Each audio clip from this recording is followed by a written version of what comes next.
नमस्कार, पेरेंटी कॉर्नर में आपका स्वागत है। आज एक तो अच्छी खबर ये समझ लें जिससे थोड़ा सा दिल्ली के आसपास के लोगों के लिए सांस लेनी चाहिए कि अगले 2 दिन किसान दिल्ली कूच नहीं करेंगे। उन्होंने खुद ने ही अपने आप को रोक लिया है, वरना कल वो दिल्ली कूच करने वाले थे और स्थिति बिगड़ सकती थी।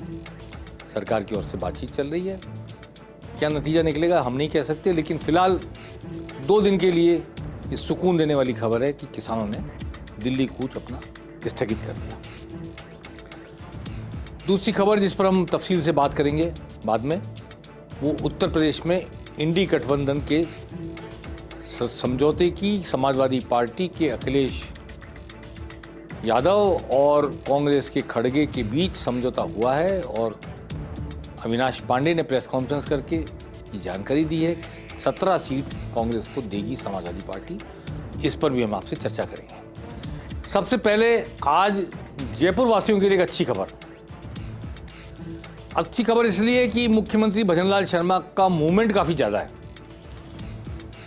दूसरे चीफ मिनिस्टर बनते हैं तो वो काफ़ी समय ऑफिस में बिताते हैं, फाइलों को निपटाते हैं, बड़ी बड़ी वीडियो कॉन्फ्रेंसिंग करते हैं, लेकिन मुख्यमंत्री नए बने हैं, पहली बार विधायक हैं, पूरे राजस्थान का चक्कर लगा रहे हैं। लोकसभा चुनाव भी सामने, जाके घूम के लोगों में प्राण फूंक रहे हैं, जीत का मंत्र फूंक रहे हैं, जगह जगह मंदिरों में धूप भी लगा रहे हैं, प्रदेश की जनता को जानने की कोशिश कर रहे हैं, प्रदेश की जनता से अपना एक समन्वय स्थापित करने की कोशिश कर रहे हैं। पॉलिटिक्स में वो जरूरी होता है क्योंकि पहले कभी वो एमएलए भी नहीं रहे, इसलिए वो भारतीय जनता पार्टी के लंबे समय तक रहे महामंत्री के नाते कार्यकर्ताओं को जानते हैं, भारतीय जनता पार्टी के नेताओं को जानते हैं, लेकिन आम जन कैसे उन्हें जाने, कैसे वो आम जन को जाने, इस कोशिश में उनका मूवमेंट काफ़ी ज़्यादा है। अब मूवमेंट ज़्यादा है, इसका सबसे बड़ा प्रभाव पड़ता है जयपुर पे, क्योंकि आप एयरपोर्ट जाएंगे तो, हेलीपैड पे जाएंगे तो, और जयपुर शहर के समारोह में भी जाएंगे तो पुलिस रस्सी से बिल्कुल रास्ता रोक देती है और वीआईपी मूवमेंट के नाम पर आधा घंटे तक, खास तौर पर सिविल लाइंस के और 22 गोदाम के इलाके के लोगों में ये प्रॉब्लम है कि वो लंबी गाड़ियों की कतार, स्कूटर, मोटरसाइकिल। कल की आज अखबार में एक खबर छपी कि एक मरीज तड़पता रहा और वीआईपी मूवमेंट के कारण एम्बुलेंस नहीं जा सकी। आज इन हालात को देखकर खुद मुख्यमंत्री भजनलाल शर्मा ने अपनी तरफ से आदेश जारी किया, डीजीपी को कहा कि मेरे लिए रूट लाइनिंग करना बंद करें, वीआईपी मूवमेंट ना समझा जाए, मैं आम आदमी का प्रतिनिधि हूं, आम आदमी का चीफ मिनिस्टर हूं, मेरी वजह से कोई ट्रैफिक ना रुके, मेरी वजह से किसी के रास्ते में कोई रुकावट बाधा न स्थापित हो, और वो आम आदमी की तरह ही अब मूवमेंट करना चाहते हैं जयपुर में कम से कम। बाहर तो इस बात को कितना फॉलो किया जाएगा मैं नहीं जानता, क्योंकि डिस्ट्रिक्ट लेवल पर या गांव में, कस्बों में जाते हैं, वहाँ पे कई बातों की वजह से ज़रूरत होती है ऐसे रूट लाइनिंग की, पर राजधानी में मूवमेंट ज़्यादा होता है क्योंकि राजधानी के बाहर जाओ तो भी राजधानी में से होकर निकलना पड़ता है। तो इसलिए उस मूवमेंट की वजह से सेक्रेटरीट जाने आने वाले लोग उस समय अटक जाते हैं। आपको तो एयरपोर्ट जाना है और उनको सचिव वाले नौकरी पर जाना है। तो ये जो सिविल लाइंस का इलाका है कि ओटीएस के आसपास का इलाका है कि आपके सचिवालय आने जाने का मूवमेंट होता है, इस सबको वीआईपी मूवमेंट बताने से मना कर दिया है भजनलाल शर्मा ने, और कहा है डीजीपी से कि मैं आम आदमी की तरह मूवमेंट करूंगा राजस्थान में, खास तौर पर जयपुर में तो करेंगे ही, और लाल बत्ती पर भी मुख्यमंत्री का कारवां रुकेगा। ये नहीं कि लाल बत्ती है तो उसको रोक के पीली बत्ती कर दी जाए, हर बार ऐसे करने वाली मूवमेंट है, रुकेंगे नहीं उस रास्ते पर, ऐसा नहीं होगा। लाल बत्ती है तो सबके लिए लाल बत्ती है, मुख्यमंत्री के लिए भी और आम आदमी के लिए भी। अच्छी बात है, ये कितना फॉलो हो पाता है ये आने वाला वक्त बताएगा। मुझे संदेह है थोड़ा, प्रैक्टिकल कारणों से भी ऐसा होता है कि वो इनको फॉलो नहीं किया जा सकता कई बार, और कई बार अति उत्साह में लोग ऐसा कर देते हैं। तो इस फैसले को क्रियान्वित होते देखकर हम निर्णय ले पाएंगे कि कितना वो आम आदमी के नज़दीक है फैसला और मुख्यमंत्री का आदेश। चलिए अब दूसरी बात की तरफ चलते हैं, यमुना जल समझौते की तरफ। आज दिल्ली में एक बैठक हुई और नोएडा में बैठक हुई और यमुना भवन का आज वहाँ पर उद्घाटन हुआ। यमुना भवन के उद्घाटन के बाद आज जो यमुना जल समझौते को लेकर इस बात पर चर्चा हुई है कि ताजेवाला हेड से कितना पानी मिले राजस्थान को, यमुना का प्रवाह सतत बना रहे, इतना पानी भी नहीं कि उसका लेवल गिर जाए, ये भी देखना जरूरी है। और ये भी देखना जरूरी है कि राजस्थान को उसका हक भी मिले, लोगों के कंठ की प्यास भी बुझे, ज़मीन की प्यास भी बुझे।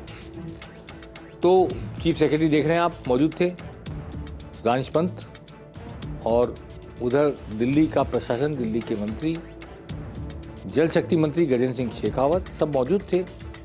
आज पहली बैठक हुई है। 4 महीने में ताजेवाला हेड की डीपीआर बनाने के लिए कह दिया गया है। पुरानी डीपीआर अब ऑब्सोलीट हो गई है, वो कालातीत हो गई है, समय निकल गया है। नई डीपीआर बनेगी 4 महीने में, उस पर दोनों राज्यों की सहमति ली जाएगी, हरियाणा की और राजस्थान की। हालांकि तब तक लोकसभा का चुनाव हो चुका होगा, पर जो फैसला है वो फैसला है और इस डीपीआर को किस तरह आगे लागू किया जाता है नई सरकार के आने पर पता लगेगा। लेकिन राजस्थान को यमुना से पानी मिलना, ताजेवाला हेड से, यमुना से पानी मिल रहा था भरतपुर में कुछ हिस्सों में, ताजेवाला हेड से मिलना अब सुनिश्चित होगा। ये एक बड़ी बात है। ये सुनते हैं गजेंद्र सिंह शेखावत ने क्या कहा आज की बैठक के बाद। बैठकों के साथ ही विभिन्न स्टेक होल्डर स्टेट्स के बीच में जो लंबित विषय हैं उन सब पर चर्चा होती है, उनका निस्तारण भी होता है, उन पर काम भी होता है, उन पर आगे प्रगति भी होती है।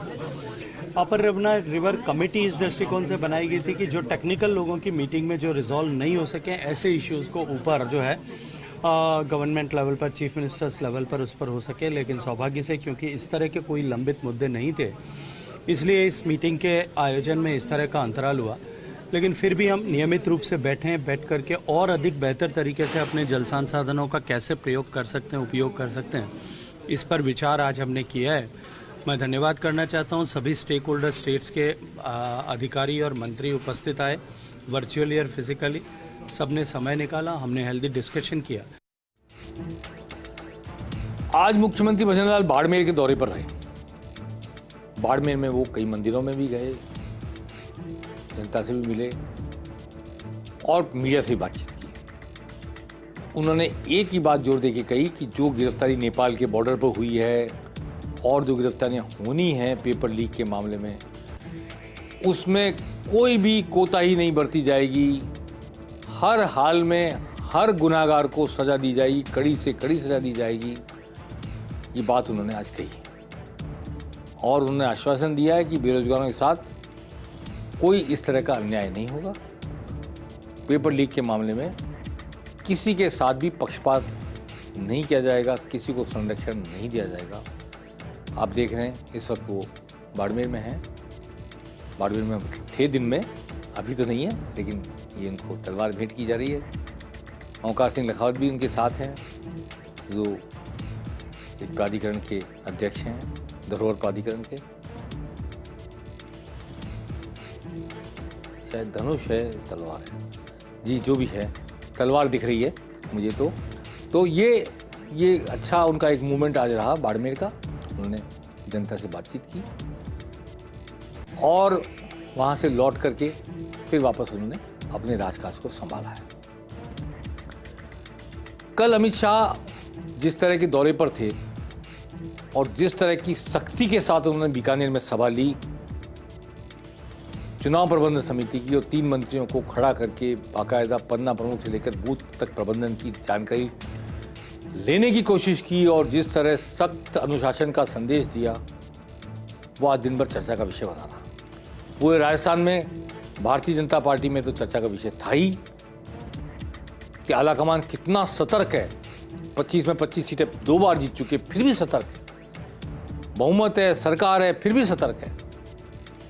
और शायद सतर्कता में योगदान सुरेंद्रपाल सिंह टीटी की पराजय का भी है। लेकिन आलाकमान की सतर्कता को, सक्रियता को बीजेपी के कार्यकर्ता तो अप्रिशिएट कर रहे हैं, कांग्रेस के कार्यकर्ता देख रहे हैं अपने नेताओं की तरफ कि हम कहाँ जाएं, किसकी तरफ देखें, कौन हमारा नेता है, क्या कोई चुनाव की तैयारी हमारी करवाएगा, नहीं करवाएगा, या वॉकओवर हो जाएगा, 25 प्रत्याशी चुने कैसे जाएंगे, हैं भी कि नहीं 25 लड़ने लायक। ऐसे सवाल सियासत के गलियारे में उठ रहे हैं। कांग्रेस के लिए ये अच्छी स्थिति नहीं है। कांग्रेस का नेता कौन? अशोक गहलोत की सचिन पायलट या डोटासरा? जब इतना बड़ा झटका लगा है महेंद्रजीत सिंह मालवीय का, और लोग मानकर चल रहे हैं कि कम से कम 2 मंत्री रहे हुए व्यक्ति लालचंद कटारिया और राजेंद्र यादव का तो लोग मान ही रहे हैं कम से कम।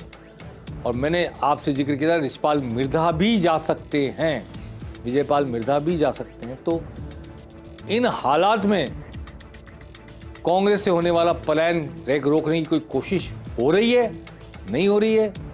कांग्रेस चुनौती को स्वीकार कर पाएगी बीजेपी की या नहीं कर पाएगी 25 सीटों पर? हनुमान बेनीवाल के साथ कांग्रेस कोई रसूख रखेगी, नहीं रखेगी? जाट और किसान वोट के बंटवारे को रोकने की कोई कोशिश करेगी या नहीं करेगी? अभी कुछ भी स्पष्ट नहीं है। इसलिए कांग्रेस की चुनाव तैयारी राजस्थान के लिहाज से कहीं भी रेखांकित नहीं की जा सकती है। लेकिन हाँ, कांग्रेस के लिए आज एक अच्छी खबर उत्तर प्रदेश से आई, जहां अखिलेश यादव बिल्कुल अड़े हुए थे 11 सीट देने पर, वहां उन्होंने आज 17 सीट पर समझौता कर दिया। और अविनाश पांडे प्रभारी महामंत्री ने प्रेस कॉन्फ्रेंस करके समझौता अनाउंस किया और दोनों एक साथ हुए। समाजवादी पार्टी से समझौता होना कांग्रेस के लिए जीवन दान की तरह है उत्तर प्रदेश में। मैं आपको 2 मिनट में बताना चाहता हूं कि उत्तर प्रदेश कांग्रेस का गढ़ था। कमलापति त्रिपाठी, हेमवती नंदन बहुगुणा और वीपी सिंह भी वहाँ से मुख्यमंत्री थे कांग्रेस के, और बहुत सारे मुख्यमंत्री वहाँ पर, चंद्रभानु गुप्ता, बहुत सारे लोग। लेकिन हरियाणा में कांग्रेस की दुकान इसलिए लूटी कि सबसे पहले तो मायावती ने दलित वोट खिसकाया, मुलायम सिंह यादव ने ओबीसी का वोट खिसकाया, यादवों का वोट। तो ब्राह्मण भी वहाँ कांग्रेस के साथ थे, लेकिन जय श्री राम आते ही, कार सेवा आते ही ब्राह्मण बीजेपी की तरफ चले गए और मुस्लिम वोट बट गया कांग्रेस और अखिलेश यादव के बीच। इन कर्तव्य मूठ और मायावती ने 100 मुसलमान खड़े कर दिए एक जगह एक बार चुनाव में। तो मुस्लिम वोटों का बंटवारा और कांग्रेस के कोर वोटर बिखर गए, चले गए। मायावती के साथ एससी चले गए, ओबीसी चले गए, मुलायम सिंह यादव के साथ, ऐसे कांग्रेस वहां बिखरी। और लीडरशिप में भी कोई मजबूत नेता वहां कांग्रेस के पास नहीं था। अलबत्ता रायबरेली जीतते रहे, अमेठी भी जीते, फिर हारे। अब सबसे बड़ा फर्क जो पड़ने वाला है वो ये, नंबर 1, कांग्रेस और समाजवादी पार्टी के बीच वोटों का बंटवारा नहीं होगा। एक दूसरे के सामने खड़े होकर एक दूसरे वोट नहीं काटेंगे। ये बड़ा कांग्रेस के लिए संजीवनी का काम करेगी बात। जहां कांग्रेस का कैंडिडेट है वहां मुस्लिम वोट बटेगा नहीं, और जहां मुस्लिम वोट समाजवादी पार्टी कैंडिडेट है वहां भी नहीं बटेगा। तो मुस्लिम वोटों का बंटवारा रुकेगा, यादव वोटों का बंटवारा रुकेगा। ये 2 बड़ी घटनाएं हैं। और जब ये मजबूत स्थिति देखेंगे, मायावती कुछ कमजोर होती नजर आ रही हैं, तो शायद एससी का वोटर भी उनकी तरफ लौट आए। उनको नुकसान हो गया जयंत चौधरी के जाने का, जो बीजेपी की तरफ चले गए। वो बने रहते जाट वोटों का रुझान भी उनकी तरफ हो सकता था। तो आज के इस समझौते ने, अविनाश पांडे प्रेस कॉन्फ्रेंस करके बता रहे थे आज, कांग्रेस को उत्तर प्रदेश में संजीवनी दी है, ऐसा मेरा मानना है। अखिलेश यादव तो फिर भी कुछ सीटें जीतते ही जीतते। हालांकि राम मंदिर की लहर में पूरा भगवा हुआ पड़ा है उत्तर प्रदेश, लेकिन वहाँ पर जातिवाद भी है। बिहार और उत्तर प्रदेश में भूमिहार, पिछड़ा, अति पिछड़ा, ब्राह्मण, दलित, इस तरह वोट पड़ते हैं। तो वहाँ राम मंदिर कितना प्रिवेल करेगा लोगों के दिमाग में, किन लोगों के दिमाग में करेगा? और जो कोर वोटर है कांग्रेस का और सपा का और मुस्लिम वोटर है, उसके डिवीजन को रोक करके ये दोनों पार्टियां क्या चुनौती खड़ी कर पाती हैं बीजेपी की राम मंदिर की लहर के सामने, ये देखने वाली बात होगी। इसको मैं मानता हूं कि इसके बाद अगर पंजाब में और दिल्ली में आम आदमी पार्टी भी इसी राह पर चलकर समझौता कर लेगी, अगर कर लेगी, मैं नहीं कह रहा कर लेगी, अगर कर लेगी और कांग्रेस जितनी सीटें दे रही है उस पर सब्र करने को तैयार हो जाएगी, तो कांग्रेस के लिए एक संभावना दिल्ली में भी है और पंजाब में भी है। वरना पंजाब में आम आदमी पार्टी की सरकार के कामकाज के सामने और कैप्टन अमरिंदर सिंह के चले जाने के बाद कांग्रेस को वहाँ पर खड़े रहने में बहुत दिक्कत आई और डिवीजन ऑफ वोट बीजेपी के या अकाली वोट के खिलाफ जो वोट है उसका बंटवारा अकालियों को पुनर्जीवन देगा। बीजेपी के साथ अगर वो मिल गए तो बहुत अच्छी स्थिति में आ सकते हैं। ममता बनर्जी के साथ मैंने, आपको याद होगा 4 महीने पहले जब बम्बई में बैठक हुई थी इंडिया अलायंस की, मैंने कहा था कि इसकी सबसे बड़ी परीक्षा अलायंस की होगी ममता बनर्जी के इलाके में और जम्मू कश्मीर में, और फिर पंजाब का भी नाम लिया था कि यहाँ ये अलायंस रह पाता है नहीं रह पाता। जम्मू कश्मीर में नहीं रह पाया, फारूक अब्दुल्ला ने कह दिया हम अकेले चुनाव लड़ेंगे। मैंने तब भी कहा था महबूबा मुफ्ती, कांग्रेस और फारूक अब्दुल्ला एक साथ नहीं चल सकते। तब मैंने भी ये कहा था CPM CPI, ममता बनर्जी और कांग्रेस एक साथ नहीं चल सकती। वो दोनों जगह मेरी बात एकदम खरी उतरी। पंजाब का आम आदमी पार्टी का और कांग्रेस का समझौता अभी अवेटेड है, क्या होता है, लेकिन चुनौती वहाँ भी इस समझौते को है, इस इंडिया अलायंस को है। और बिहार में चूंकि जो इसके सूत्रधार थे विपक्षी एकता के, वही बीजेपी में चले गए, तो अब वो वोटों की, सीटों की किलकिल अब कांग्रेस और लालू यादव के बीच में होना बहुत मुश्किल है। दोनों ही सताए हुए हैं, दोनों ही डरे हुए हैं, दोनों ही प्रतिपक्ष में हैं और नीतीश चूंकि सत्तारूढ़ होते हुए बीजेपी के साथ चले गए, इसलिए वहाँ बंटवारा होगा। यहाँ तो आपसी समझबूझ से मैं समझता हूँ बिहार में दोनों पार्टियाँ जो दोनों प्रतिपक्ष में हैं, दोनों के अस्तित्व का सवाल है, दोनों के राजनीतिक वजूद को चुनौती मिली हुई है बड़ी ज़बरदस्त, इसलिए शायद वहाँ समझौता दोनों पार्टी में हो जाए। तो ये राष्ट्रीय राजनीति के परिदृश्य में मैंने थोड़ी बहुत चर्चा इसलिए की कि चुनाव लोकसभा का होना है। हालांकि राजस्थान में कोई पार्टी नहीं है कांग्रेस के अलावा जो बीजेपी के सामने चुनौती खड़ी कर सके।